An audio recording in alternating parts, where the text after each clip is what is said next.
고린도전서 1장 10절에서 17절까지의 말씀 함께 읽겠습니다. 시작. 형제들아, 내가 우리 주 예수 그리스도의 이름으로 너희를 권하노니 모두가 같은 말을 하고 너희 가운데 분쟁이 없이 같은 마음과 같은 뜻으로 온전히 합하라. 내 형제들아, 근로의 지편으로 너희에 대한 말이 내게 들리니 곧 너희 가운데 분쟁이 있다는 것이라. 내가 이것을 말하거니와 너희가 각각 이르되 나는 바울에게, 나는 아볼로에게, 나는 게바에게, 나는 그리스도에게 속한 자라 한다는 것이니 그리스도께서 어찌 나뉘었느냐? 바울이 너희를 위하여 십자가에 못 박혔으며 바울의 이름으로 너희가 세례를 받았느냐? 나는 그리스보와 가이오 외에는 너희 중에 아무에게도 내가 세례를 베풀지 아니한 것을 감사하노니 이는 아무도 나의 이름으로 세례를 받았다 말하지 못하게 하려 함이라. 내가 또한 스데바나 집 사람에게 세례를 베풀었고 그 외에는 다른 누구에게 세례를 베풀었는지 알지 못하노라. 그리스도께서 나를 보내심은 세례를 베풀게 하려 하심이 아니요 오직 복음을 전하게 하려 하심이로되 말에 지혜로 하지 아니함은 그리스도의 십자가가 헛되지 않게 하려 함이라. 아멘. 우리 서로 한번 인사하실까요? 은혜 받읍시다. 은혜 받아야 삽니다. 바울은 2차 전도 여행 당시 고린도에 18개월, 1년 6개월을 머물며 복음을 전했습니다. 그 결과 고린도에 예수 그리스도를 믿는 사람들이 생겼고 그들로 말미암아 교회가 이루어지게 되었습니다. 고린도 교회의 개척자는 바울이죠. 그 뒤를 이어서 아볼로가 고린도 교회에서 목회를 하게 되었습니다. 고린도 교회를 목회했던 지도자들을 보면 그 어디에 내놔도 손색이 없는 사람들이었습니다. 바울은 설명할 필요가 없는 사람이죠. 아볼로 또한 알렉산드리아 출신으로 당시에 석학에게 사사를 받았다. 가르침을 받았다. 아마 당대 가장 뛰어난 학자였던 필로라는 사람이 있었는데 그 사람에게서 배우지 않았을까 이러한 추측도 하고 있습니다. 이 아볼로는요, 언변과 특히 성경적인 지식에 뛰어난 학자 타입, 지금으로 말하면 교수 타입의 아주 뛰어난 그런 사람이었습니다. 그걸 어디서 알 수 있느냐? 사도행전 18장 24절의 말씀이죠. 우리 함께 성경을 읽어보실까요? 사도행전 18장 24절 시작. 알렉산드리아에서 난 아볼로라 하는 유대인이 에베소에 이르니 이 사람은 언변이 좋고 성경에 능통한 자라. 아멘. 당시에 알렉산드리아에는 큰 도서관이 있었어요. 그 헬라 시대에 아주 유명한 학자들이 모였고 또 연구하고 그랬던 지역이 굉장히 그 유명한 알렉산드리아라는 그런 지역입니다. 자, 그런데 오늘도 알다시피 우리가 읽었듯이 고린도 교회에 문제가 발생했습니다. 아무리 훌륭한 지도자, 아무리 유명한 지도자가 있었다 하더라도 사단의 시험이 틈탈 수 있다는 것을 알 수 있죠. 사단이 그 교회를 흔들고 있다. 지금도 마찬가지입니다. 보이지 않는 영, 어둠을 다스리는 영. 우리는 영의 존재를 믿죠. 우리가 보이지 않아요. 그래서 오늘날의 모든 교회들이 정신 차리지 아니하면, 깨어있지 않으면 교회들을 흔든다라는 거예요. 성도가 시험 들게 하고 갈라지게 하고 미워하게 되고. 그래서 우리가 깨어서 기도하자 늘 이야기하는 것입니다. 자, 그래서 바울이 고린도 교회에 지금 편지를 보내는 것이죠. 고린도 교회가 문제가 발생했기 때문에 자기가 개척한 교회요, 자기가 사랑하는 교회요, 자기가 애써서 아주 고통을 받으면서 세웠던 교회인데 그 교회가 지금 흔들리고 있어요. 성도들이 막 분열한다는 이야기가 들린 것입니다. 그래서 문제를 빨리 해결하고 싶었어요. 왜냐하면 그 교회에서 목회하던, 자기 후임으로 목회하던 아볼로라는 이 훌륭한 학자 타입의 목회자도 그 교회에서 견디지 못하고 고린도를 떠났어요. 그리고 돌아가고자 하는, 내가 다시 가서 교회를 세워야지, 이런 마음이 없었어요. 그것은 왜 그래요? 그만큼 깊은 상처를 받고 목회지를 떠났다라는 거죠. 그 내용이 고린도전서 16장 12절에 나오고 있습니다. 미리 한번 읽어보죠. 고린도전서 16장 12절 시작. 형제 아볼로에 대하여는 그에게 형제들과 함께 너희에게 가라고 내가 많이 권하였으되 지금은 갈 뜻이 전혀 없으나 기회가 있으면 가리라. 아멘. 바울이 편지에 이런 내용을 쓴 거예요. 그러니까 아볼로가 바울에게 지금 와 있는 거예요. 그래서 바울은 개척자니까 아볼로 네가 다시 가야 돼. 아볼로 목사님 다시 가서 교회를 세웁시다. 나도 그렇고 당신도 그렇고 얼마나 고생했는데 우리가 그냥 내버려두면 안 되겠지 않습니까? 그런데 아볼로가 전혀 갈 마음이 생기지 않았어요. 그것은 마음이 굉장히 아팠다라는 거죠. 대부분 교회 내 문제가, 현대 교회들도 보게 되면 전임자와 후임자 간의 문제에서 교회에 여러 가지 문제들이 파생된다라는 경우들을 보게 됩니다. 그런데 바울과 아볼로는 문제가 없었어요. 이 두 사람은 오직 복음에 헌신한 사람이에요. 둘의 갈등이 아닙니다. 바울이 아볼로를 설득을 하면서 다시 가서 목회 좀 해달라고 이렇게 이야기하는 것을 볼 때에 두 사람 지도자 간의 문제가 아니었어요. 그럼 누구의 문제일까요? 성도들의, 바울을 좋아하고 아볼로를 좋아하는 거는 괜찮은데 너무 극렬하게 좋아하는 거예요. 그리고 서로 경쟁심을 갖는 거예요.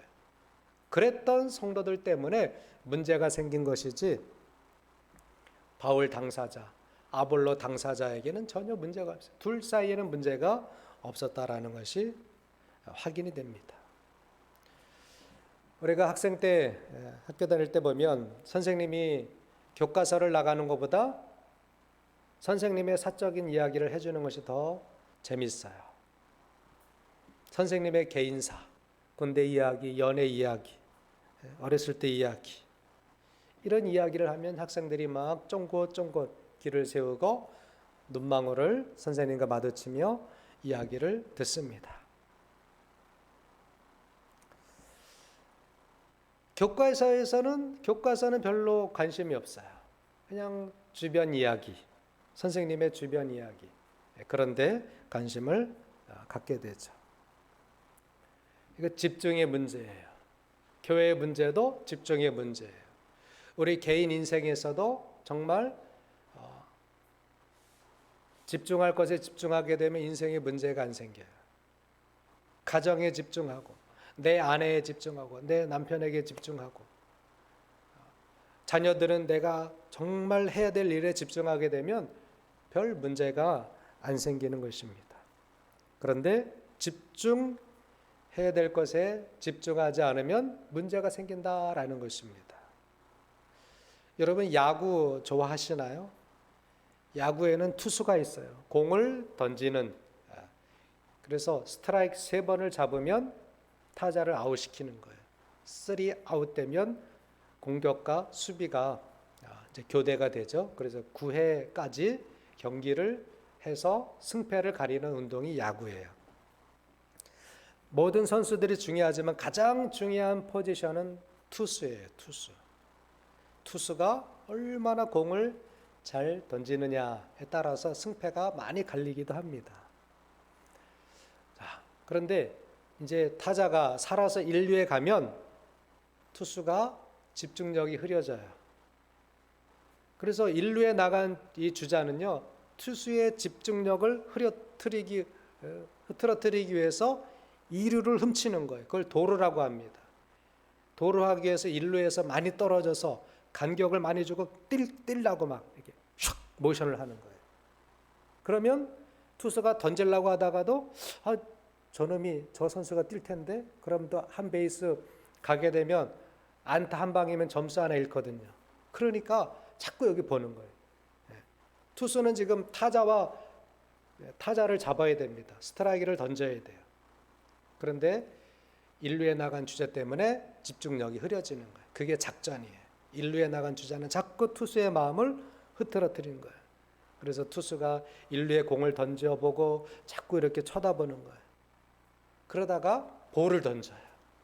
그래서 타자가 또 하나 살아나가는 것입니다. 그런데 정말 잘하는 투수는요, 타자에게 집중을 해요. 일루도 딱 보지만 내가 던져야 될 코스에 포수가 사인을 하면 그 자리에 탁탁 꽂히게 공을 던지는 것을 보게 됩니다. 집중의 문제예요. 자, 고린도 교회가 집중해야 될 것에 집중하지 않았어요. 결국 뭡니까? 사람에게 집중했다라는 거예요. 바울에게 집중했고 아볼로에게 집중했어요. 거기서 문제가 생긴 것입니다. 자, 고린도 교회 성도들이나 현재를 살아가는 우리 성도들이 집중해야 될 부분은 어디죠? 17절을 한번 읽어볼까요? 17절에 해답이 나와 있어요. 17절 다시 한번 읽어보겠습니다. 시작. 그리스도께서 나를 보내심은 세례를 베풀게 하려 하심이 아니요 오직 복음을 전하게 하려 하심이로되 말의 지혜로 하지 아니함은 그리스도의 십자가가 헛되지 않게 하려 함이라. 아멘. 자, 고린도 교회 성도들이 집중해야 될 부분은 세례 아니에요. 세례 우리가 중요하다고 생각하죠. 예수 믿었으면 세례 받아야 구원받아 이렇게 말하는 경우들도 있어요. 세례가 중요하다고 생각하지만 바울은 세례에 집중해서 말하고 있지 않아요. 그리스도께서 나를 보내심은 세례를 베풀게 하려 하심이 아니요 세례보다 더 중요한 것이 있다라는 거예요. 또 말의 지혜, 언변이 중요한 게 아니에요. 설교를 얼마나 재미있게 말을 얼마나 잘하느냐 그게 중요한 게 아니에요. 근데 요즘 성도들은 그게 중요한 것 같아요. 말 잘하는 목사님들 보면 거기에 성도들이 참 많더라고요. 그런데 성경은 말하죠. 말로 하는 게 아니에요. 그러니까 우리들도 고린도 교회 성도들과 똑같은 거예요. 그렇죠? 우리가 정말 집중해야 될 것에 집중하지 아니하고 목사님의 외모에 집중하고 그 말 주변에 집중하고 교회의 어떤 건물에 집중하고 이렇게 되면 이제 문제가 생기기 시작하는 거예요. 여러분, 성경에서 바울이 정말 우리 성도에게 말하는 집중해야 될 부분이 뭐예요? 따라하세요. 오직 복음. 복음이에요. 세례도 아니었습니다. 언변이나 지혜도 아니었어요. 헬라 사람들은 지혜를 굉장히 중요하게 여깁니다. 철학의 원산지 아닙니까? 철학의 시작이 바로 그리스에서 시작이 되었는데 소피아도 아니에요.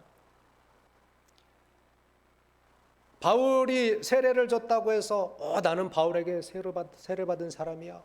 세례가 중요하다고 말하는 게 아닙니다. 또 가장 뛰어난 성경 지식에서 언변에서 뛰어난 아볼로에게 나는 성경 공부했다? 자랑할 것이 아니다라는 거예요. 말도 아니고 지혜도 아니고 세례도 아니다라는 것입니다. 그런데 고린도 교회 성도들이 내가 누구에게 세례 받았다는 거 그거에 이제 빠지기 시작했어요. 나는 아볼로랑 성경 공부했어. 까불지 마. 이렇게 거기에 집중하기 시작했어요. 아니야, 그래도 지식이 최고지. 아볼로 말하는 것 좀 봐. 저렇게 말을 참 잘해. 그러면서 성도들이 아볼로를 좋아하게 되고 그래도 개척자가 최고지. 나는 처음 복음을 전해준 바울에게 세례받았어. 이렇게 복음보다 그 주변의 것에 집중함으로 말미암아 이제 고린도 교회가 점점 분쟁이 발생하게 되었다라는 것입니다. 여러분, 복음에 집중하지 않으면 어떤 문제가 생겨요? 십자가가 헛되게 되어지는 일이 발생하게 됩니다. 그리스도의 십자가가 헛되지 않게 하려 함이라라고 바울이 말하고 있죠. 바울은 그런 심정으로 복음을 증거했던 거예요. 세례 주려고 고린도 교회 간 게 아닙니다. 아볼로 또한 내가 지식이 있으면 내 말 한마디에 사람들은 다 그냥 혹할 걸, 그것 때문에 고린도 가서 복음을 증거한 게 아니죠. 오직 복음, 예수 그리스도의 십자가가 부활, 그리고 예수님을 따르는 삶, 제자도에 대해서 거기에 집중해서 복음을 증거했는데 성도들은 반응이 달랐어요. 집중해야 될 것에 집중하지 않고 다른 것에 집중하기 시작했던 것입니다. 여러분, 헛된 것을 하는 것만큼 헛된 것이 없죠. 제가 나이를 먹어보니까 이 젊었을 때 헛된 시간을 보낸 게 되게 아깝더라고요. 억울한 거예요. 헛된 시간이 억울한 거예요. 승환이가 좋은 사람 끼워주고 있어요. 잘했어. 여러분, 헛되다. 여러분이 인생을 살았는데 헛되게 살아서 봐요. 얼마나 억울합니까? 자녀들이 헛된 일에 빠져봐요. 얼마나 안타깝습니까? 헛된 것만큼 괴로운 것이 없어요. 오늘 우리 17절에도 십자가가 헛되지 않게 하려 함이라 라고 기록하고 있죠. 헛되다라는 번역을 보니까 영어 성경을 보면 non effect라는 말이에요. effect라는 말이 영향, 결과, 효과라는 것인데 효과 없다, 영향가 없다, 우리 그렇게 말하잖아요. 킹 제임스 버전에는 무효라고 번역합니다. 십자가가 무효가 되지 않게 하려 함이라. 바울이 언변을 따진 것이 아니에요. 지식에 집중한 것이 아닙니다. 오직 복음에 집중해서 전했는데 그것은 그리스도의 십자가가 무효가 되지 않게 하기 위해서 그렇게 했다라는 것입니다. 여러분, 우리가 신앙생활을 헛되게 하면 안 되죠. 인생을 헛살면 안 되죠. 그만큼 참 이제 우리 모두 주님 앞에 설 날이 오는데 신앙생활을 헛되게 하면 억울한 거예요. 우리가 또한 헛된 것으로 가려고 해서도 안 돼요. 그런데 왜 사람들이 헛된 것에 빠지게 되죠? 그것이 끄는 거예요.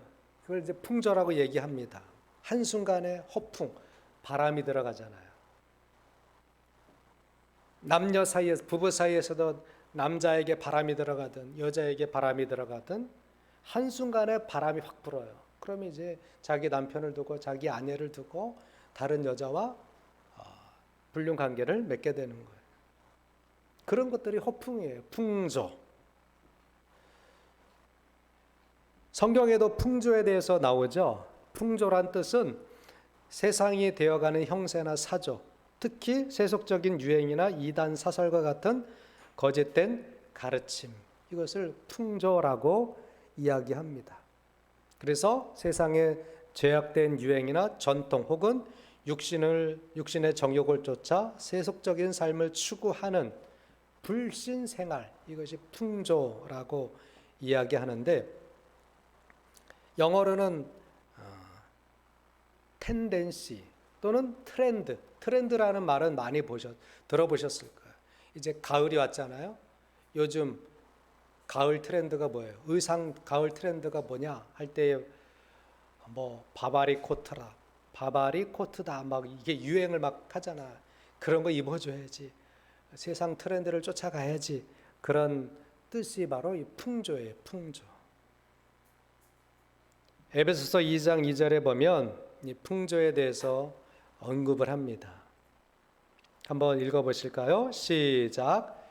그때에 너희는 그 가운데서 행하여 이 세상 풍조를 따르고 공중의 권세를 잡는 자를 따랐으니 곧 지금 불순종의 아들들 가운데 역사하는 영이라.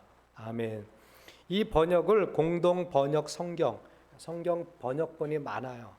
공동 번역 성경에는 뭐라고 해석을 했냐면은, 여러분이 죄에 얽매여 있던 때에는 이 세상 풍조를 따라 살았고 허공을 다스리는 세력의 두목이 지시하는 대로 살았으며 오늘날 하나님을 거역하는 자들을 조종하는 악령의 지시대로 살았습니다.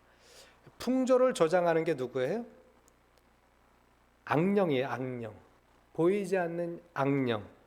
또 허공을, 공중 권세를 다스리는 두목, 이 사단이죠.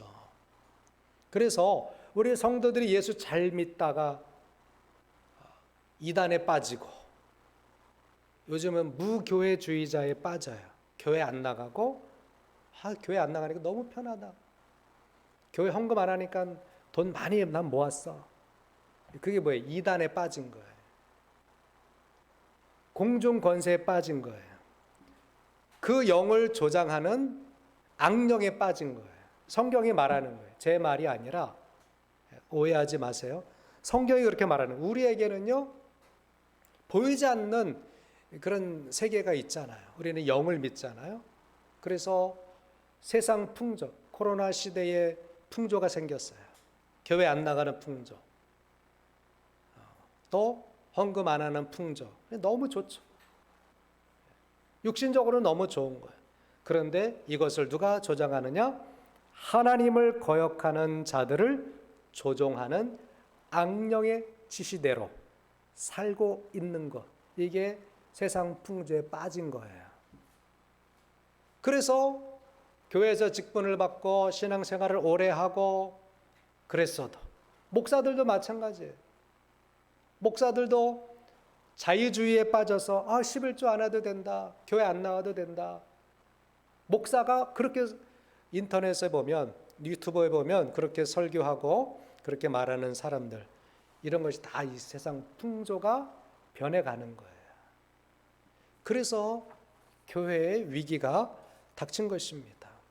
신문에 보니까 장로교는 이제 가을에 총회를 많이 합니다. 그 보고에 보니까 3년 동안 50만의 성도들이 빠져나갔대요. 굉장히 많잖아요. 우리 교단도 마찬가지예요. 그 빠져나간 사람들이 뭘 따라간 거예요? 세상 풍조를 따라가는 거예요. 안타까운 일이죠. 왜 그래요? 십자가에 집중하지 않기 때문에, 예수 그리스도의 복음에 집중하지 않기 때문에 다른 것에 집중한 결과로 이러한 일들이 생기는 것입니다. 한순간이에요. 목회자도 한순간, 장로님도, 권사님도, 집사님도, 교회 오래 다니는 성도들도 한순간에 빠져들어가는 거예요. 그러잖아요. 현실이나 영화 속에서 보게 되면, 드라마나 소설 이런 데 보게 되면 정말 신실한 사람이었는데 한순간에 유혹이 딱 찾아와요. 이거 한 건만 도와주면 당신 평생 먹고 살게 해줄게. 그 한 번이에요. 한 번. 딱 한 번. 거기에 동조했다고 어떻게 돼요? 죽임을 당하기도 하고, 선량한 많은 사람들이 자기가 악당들에게 도와준 것 때문에 목숨을 잃어버리고 피해를 당하는 그런 장면들, 그런 이야기들이 얼마나 많습니까? 우리들도 한순간에 이 세상 풍조에 넘어가지 않기 위해서는 복음에 집중해야 돼요. 십자가에 집중하고 있어야 돼요. 나는 안 그래요, 목사님. 우리는 3대 예수 믿고 있어요. 할아버지가 교회를 개척했어요. 우리 저 외갓집은요, 선교사가 많아요. 다 필요 없어요. 넘어가는 거는 딱 한 번이, 한순간이에요. 그래서 깨어있지 않으면 그 누구도 장담할 수 없는 시대에 우리가 살고 있는 것입니다. 자, 그러면 이 십자가를 헛되지 않게 하려면 어떻게 해야 될까? 그 답이 있어요. 10절의 말씀이죠. 10절 한번 읽어보시겠습니다. 시작. 형제들아 내가 우리 주 예수 그리스도 이름으로 너희를 권하노니 모두가 같은 말을 하고 너희 가운데 분쟁 없이 같은 마음과 같은 뜻으로 온전히 합하라. 아멘. 저는 이 온전히 합하라에 키포인트가 있다고 생각합니다. 고린도 교회의 문제의 시작은 분쟁에서 시작됐어요. 성경 연구를 하는 학자들은 고린도 교회에 몇 개의 파당이 있었을까 하는 이 문제에 집중을 합니다. 견해가 다 달라요. 견해가 다른 이유는요, 오래된 자료가 발굴이 되면 또 연구에서 새로운 연구가 나오게 되면 기존의 견해들에게 또 추가가 되는 거예요. 어느 학자들이 어느 것을 더 타당하게 여기느냐에 따라서 지지받는 견해들이 있는 것입니다. 우리가 전에는요, 본문에 나오는 그대로 바울파, 아볼로파, 게바파, 그리스도파 이렇게 네 파가 있었다고 배워왔습니다. 그런데 요즘엔요, 바울, 아볼로, 게바 세 파가 있었다라고 주장을 하기도 합니다. 그런데 더 연구를 해보니 지지받는 파당은 두 파다. 바울파와 아볼로파다. 이 두 파에 더 지지를 보내고 있는 실정입니다. 왜냐하면 베드로, 게바파는요, 베드로는 고린도에 간 흔적이 별로 없어요. 그러면 게바는 뭐냐? 베드로는 뭐냐? 바울이 편지를 쓸 때 창작으로, 실제 그런 일은 없었지만 또 이야기하는, 깨우치기 위해서, 그럼 게바파냐? 그리스도파냐? 실제로는 두 파인데 개척자 바울과 그 다음에 아볼로를 따랐던 성도들이 나눠져 있는 것인데 덧붙여서 설명하기 위해서 게바파가 있고 그리스도파가 이렇게 나누면 되겠느냐라고 설명하기 위해서 바울이 창작해낸 그런 문장이다 라고 보는 거예요. 그것이 지지를 얻어요. 왜냐하면 그리스도파가 정말 있었다면 정말 교회에 분열을 만들어낼 파를 만들지 않아요. 그리스도파는. 그렇죠? 제가 생각해도 그렇더라고요. 정말 그리스도를 믿고 확신한다면 교회를 떠나거나 교회에 문제를 일으키는 사람은 없을 거예요. 그러니까 그리고 다른 고린도 전서 후반부나 고린도 후서에 나오는 이야기가 없어요. 게바파와 그리스도파에 대해서는 나오지 않아요. 계속 바울과 아볼로파에 대해서만 여러 또 근거를 찾아볼 수 있습니다. 그래서 두 파가 있었다라는 지지가 더 설득력이 있는 것입니다. 현재 교회들도 보게 되면 그 가장 큰 문제가 뭐예요? 전임자와 후임자 문제예요. 전임자가 교회를 잘 세워놓고 이제 떠나갔어요. 그런데 후임자가 와서 전에 했던 것을 뒤엎거나 또 두 분 사이에 문제가 생기면 예전에 따랐던 성도들, 예전에 나는 원로 목사님이 좋아요. 새로운 목사님은 별로 내 취향이 아니야. 이렇게 지금도 그렇잖아요. 지금 당연히 이게 갈리잖아요. 그런 것을 볼 때 사람은요, 고대 사람이나 현대 사람이나 똑같다 생각하는 것이 범위가 비슷해요. 그래서 바울과 아볼로 두 사람은 문제가 없지만 극렬한 성도들이 나는 그래도 바울파가 좋아. 난 바울이 좋아. 아볼로 목사님 좀 이상해. 아볼로 목사님이 얼마나 똑똑한데 저 말하는 것 좀 봐. 바울은 별로 말도 잘 못하고 특히 이제 외모 목사님 바울 목사님은 지금 대머리에다가 좀 늘 그냥 그 눈에 안젤이 싸고 눈곱도 끼고 별로야 이러지 않겠어요? 그래서 이렇게 두 파로 나뉘어져 있다라는 것이죠. 그래서 바울이 이야기합니다. 여러분, 교회가 분열되는 것은 그리스도가 원하는 것이 아닙니다. 13절에 말씀하고 있죠. 그리스도께서 어찌 나뉘었느냐. 정말 예수님을 온전히 믿는다면 나누이는데 찬성하겠습니까? 안 나뉘죠. 어떻게 그리스도께서 나뉘을 수 있겠느냐. 그리스도도 바울도 아볼로도 교회가 분열되는 것을 원하는 사람은 아무도 없었습니다. 우리가 정말 예수님을 사랑한다면, 정말 교회를 사랑한다면 나누이지 않아요. 또한 떠나가지 않아요. 참 사람들이 좋아하는 것이 뭐예요? 명성을 좋아하는 명성. 영어로 얘기하면 네임밸류라 그랬죠. 이름값. 자랑하고 싶은 거예요. 그래서 사람들이 뭘 자랑해요? 내 차 이름을 자랑해요. 내 차는 포드야. 내 차는 볼보야. 차들이 비싸요. 그런데도 왜 그런 차들을 탑니까? 자기 명성을 높이기 위한 거예요. 이 정도는 타야.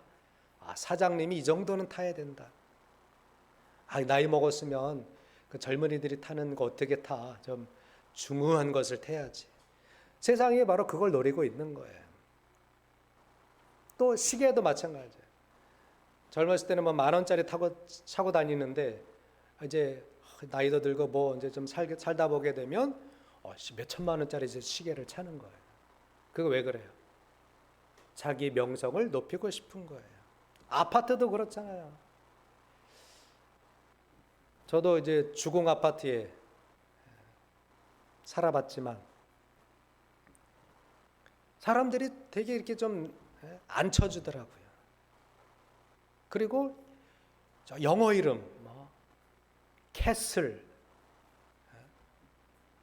아너스빌, 더 샵, 평택에 이제 비싼 아파트죠. 그런데 살면 자기의 위신이 올라가는 것으로 사회는 그렇게 만들어서 또 팔아먹는 거예요. 그런 점으로 생각할 때 고린도교의 성도들도 바울 하면은 원조, 고린도에 복음을 증거한 원조 목사님 바울 이렇게 생각하는 거예요. 그리고 알렉산드리아에서 온 세계 도서관, 그 당시에 뛰어난 도서관에 있었던 알렉산드리아 출신, 그리고 공부 많이 한, 그리고 언변이 좋은 아볼로, 저 지식바, 그러면 걸어다니는 도서관이야 라고 하면서 성도들이 나는 바울이야, 나는 아볼로야, 이렇게 됐던 것이 아니겠느냐 하는 그러한 이제 성경학자들의 지지가 타당성을 얻고 있습니다. 바울이 낫지, 아니야 아볼로가 낫지. 두 사람은 문제가 없어요. 근데 성도들이, 그 고린도교에 신앙생활하고 있던 성도들이 그렇게 네임밸류를 만든 거예요. 분열을 만든 것입니다. 이 모든 것이 예수 그리스도의 십자가에 집중하지 못한 결과다라는 것입니다. 여러분, 복음에 집중하지 않으면 비본질의 사람들은 빠져가게 되는 거예요. 저도 마찬가지입니다. 여러분들만 향해서 말하는 것이 아닙니다. 저도 마찬가지예요. 그리스도에게 복음에 집중하지 못하면 자연적으로 다른 것에 집중을 할 수밖에 없어요. 그래서 우리는 복음에 집중할 필요성이 있는 것입니다. 바울이 무엇을 좋아하고, 바울이 어떤 옷을 입고, 바울이 어디를 여행하고, 이런 중요한 게 아니에요. 갈 수도 있고 안 갈 수도 있는 거죠. 옷을 잘 입을 수도 있고 못 입을 수도 있는 거예요. 머리를 파마를 할 수도 있고 파마를 안 할 수도 있는 거죠. 안경을 쓸 수도 있고 안 쓸 수도 있는 거예요. 근데 대부분의 사람들이 어떻게 합니까? 외적인 것에 집중하는 거예요. 사모님이 뭐 옷이 어떻느니, 이런 이제 이야기 전에 많았잖아요. 왜 그렇습니까? 집중해야 되는데 집중하지 못하는 거예요. 바울의 취향, 아볼로의 사생활에 관심을 갖기보다는 복음에 집중했다면 고린도 교회에 이런 문제가 생기지 않았을 것입니다. 여러분, 예수 그리스도의 십자가가 헛되지 않게 하려면, 예수 그리스도의 십자가가 무효가 되지 않게 하려면 어떻게 해야 됩니까? 따라하세요. 오직 복음에 집중하고 그리스도와 온전히 합하자. 아멘. 10절의 말씀처럼 바울이 당부하는 거예요. 그리스도의 십자가가 헛되지 않게 하려면 분쟁 없이 같은 마음과 같은 뜻으로 온전히 합해야 된다. 먼저 성도들이 그리스도와 합해야 돼요. 그리고 성도들도 성도끼리 한 마음 하나가 돼야 돼요. 그리스도로 하나가 돼야 돼요. 외적인 것에 자꾸 관심을 갖다 보게 되면 시험 들게 되는 것입니다. 그러면 마음이 자꾸 떠난 거예요. 풍조에 떠밀려 가는 거예요. 우리는 예수님이라는 그 나무에 붙어 있는 가지예요. 가지는요, 예수님께 딱 붙어 있어야 돼요. 가지가 끊어지면, 잘라지면 말라지는 거예요. 우리 요한복음 15장 6절 말씀 같이 한번 읽어보시겠습니다. 시작. 사람이 내 안에 거하지 아니하면 가지처럼 밖에 버려져 마르나니 사람들이 그것을 모아다가 불에 던져 사르느니라. 아멘. 여러분, 오늘 십자가가, 그리스도의 십자가가 헛되지 않는 그런 신앙생활을 하는 저와 여러분 되시기를 바랍니다. 조금이라도 자꾸 다른 것이 눈에 들어오고 다른 마음이 생긴다 그러면 사단의 공격이구나. 이 공중권세를 다스리고 있는 악한 영이 나의 마음을 공격하고 있구나. 빨리 깨달아야 돼요. 그리고 복음에 집중하자. 예수 그리스도의 십자가와 그 십자가에서의 죽으심과 부활하심에 집중해야 됩니다. 사람에게 집중하는 게 아니에요. 여러분, 저에게도 집중하지 마세요. 저는 그냥 복음을 잘 전할 수 있는 목회자가 되도록 기도해 주시고, 저도 부족함이 많습니다. 연약함이 많아요. 우리 모두가 한마음 한뜻이 되어서 예수 그리스도에게 한마음 한뜻 되어서 복음에 집중하게 되면 교회는 건강하게 세워지는 거고 떨어져 나갈 것도 없고 시험 들 것도 없는 거예요. 그래서 우리 교회가 정신을 딱 차리고 복음에 집중하고 성도들이 그리스도로 하나 되는 그 일을 위해서 기도하고 다른 가지는 쳐버리고 오직 십자가로 그리스도로 하나 되고 그리스도에게 붙어 있기를 힘쓰는 노력해야 됩니다. 여러분, 기도해야 돼요. 힘써야 돼요. 그래야 세상 풍조에 교회가 무너지지 않는 거예요. 우리 모든 성도들이 그리스도에게 집중해서 십자가에 집중해서 끝까지 영적 생명을 잃어버리지 않고 주님 오실 때에 또 내가 이 세상 떠날 때 주님 앞에 당당하게 나아가는 귀한 성도들 되시기를 예수님의 이름으로 축복합니다. 기도하시겠습니다.